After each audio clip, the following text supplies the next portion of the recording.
Have you ever seen a plant that looks like this? Big floppy green leaves, glossy texture, Swiss cheese holes. This is called the Monstera, also known as the Swiss cheese plant, also known as the cheese plant. Monstera is a very popular plant, prized for its decorative value and resilience. I like it so much I've lined my whole driveway with Monstera plants. In temperate climates, Monstera is grown as a landscaping feature. It makes for excellent ground cover and for privacy. It is also a very popular houseplant grown indoors in pots. In the wild, it'll grow over 60 feet in height. I have one here above my head that goes about 20 feet high. Now, I know a lot of you are familiar with Monstera because you see it in the background in my videos and you tell me that you grow it yourself as a houseplant at home. But even people who are familiar with this beautiful plant often don't know that it produces a delicious edible fruit. In fact, the full name of this plant is Monstera Deliciosa.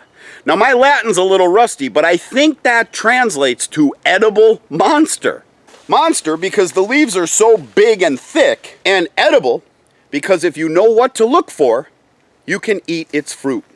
In fact, I spy some of its delicious fruit right here behind me. If I clear these leaves out of the way, you'll see these little stalks behind me that look like ears of corn. This is the edible fruit part of the Monstera Deliciosa. But I don't suggest you break this sucker off and take a bite out of it. This is a fruit you could only eat if properly ripened. If you take a bite out of this before it's ready, it bites back. Why don't we take a walk over to my bus and I'll show you how to prepare this delicious fruit. This is the Monstera I just picked. And here are two I picked about a week ago. You will know if it's time to pick your Monstera if you pay attention to three things. Number one is the time of year. So if you live in a temperate climate where Monstera is grown as a landscaping feature, you'll be able to pick it pretty much anywhere from mid-June through August. The next consideration is size. You want your stalk to be at least 1.5 times the size of an ear of corn. You don't want to pick it if it's the size of an ear of corn or smaller. Even if it's in the months June or July, you want to let it grow a little bit. And third, you want to follow your nose. When these things start to ripen, they start to open up like these guys here and expose their pulpy flesh. And that flesh smells like the most delicious fruit salad you ever tasted in your life. It'll smell very much like a pineapple. But just because it's ready to pick doesn't mean it's ready to eat. You see, the Monstera has little spines inside the fruit.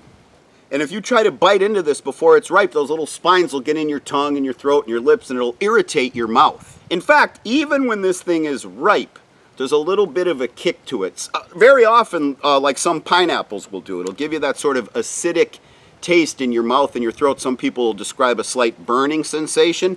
You'll get the same thing from a Monstera. In fact, Monstera has many similarities to pineapple. For example, the skin is made up of these little green hexagonal, 6-shaped segments. Here's what they look like when they break off. I'll show you. Here's one here. Similarly, a pineapple has the hexagonal shape on its skin. A Monstera takes about a year to a year and a half to ripen. A pineapple takes from a year to a year and a half, sometimes even longer, to ripen. But the best similarity is the flavor. The flavor of a Monstera is like biting into a pineapple and banana at the same time. And it's really a bizarre experience because when you bite into a colorful apple or a nice juicy pear or a blueberry, you're expecting that juicy, sweet flavor to hit your mouth.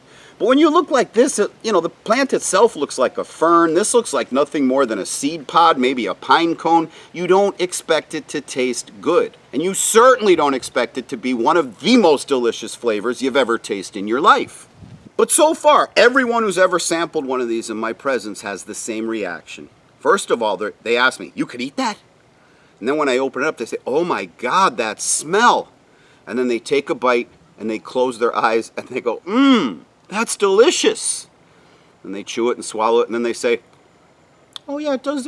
It burns a little bit. I see what you're talking about. You will not find these in the supermarket.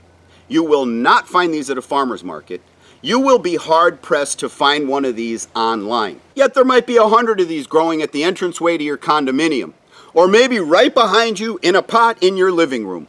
They are the most abundant, rare fruit you'll ever hear of in your life. So I told you where to find it, and I told you when to harvest it. But I warned you, it has to be ripened properly before you can eat it. Here's how to ripen a Monstera.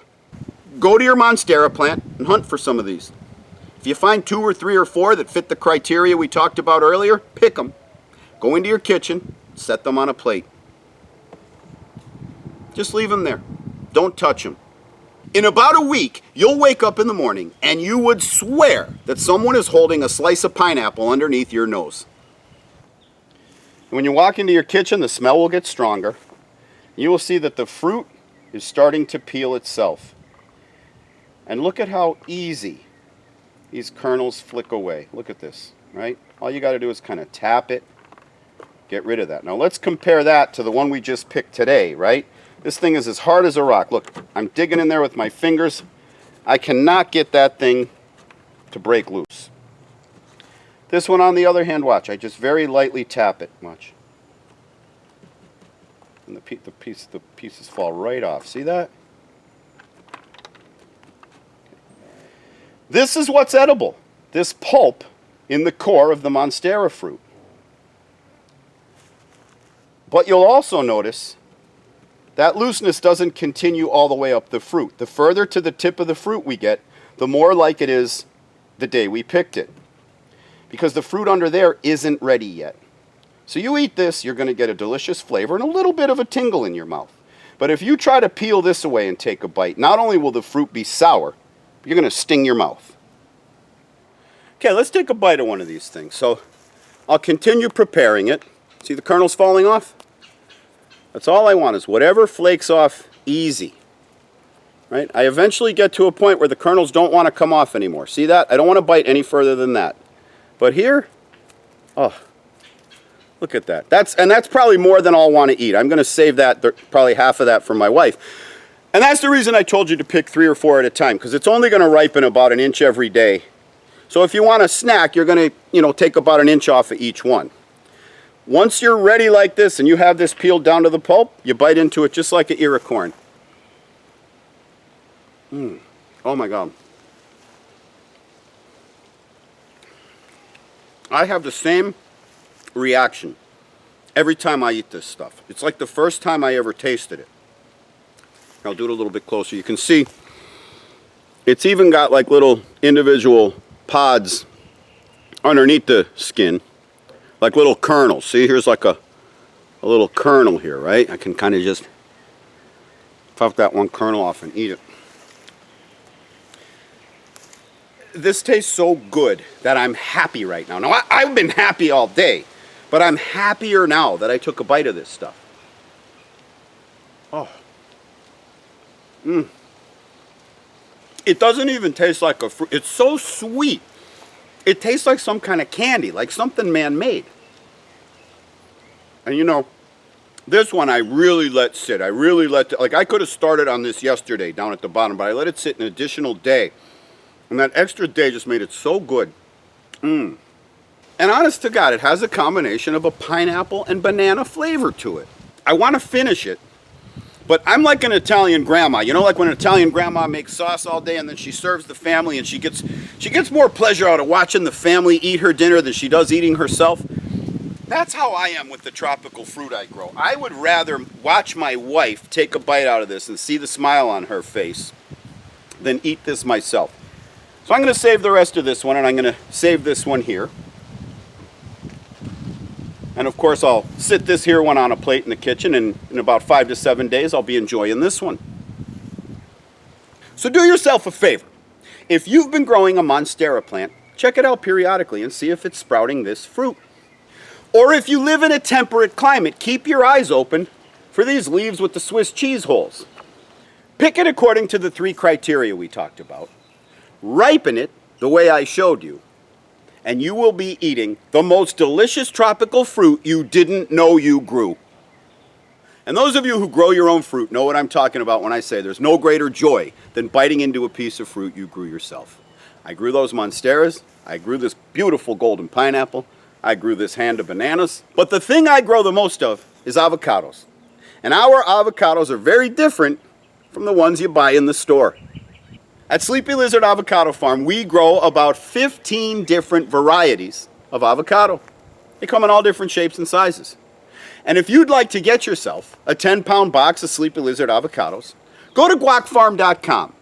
GUACFARM.com. We sell avocados June through February, and we sell mangoes in the months of June, July, and August. We also sell these awesome Sleepy Lizard t-shirts and this really cool Sleepy Lizard sticker that comes in a white or black background. Now I gotta run in the house and share what's left of this Monstera with my wife. While I do that, you go to guacfarm.com and I will see you on the next video. Wow. Let me see. It's ready. Wow. Wow. It's so good.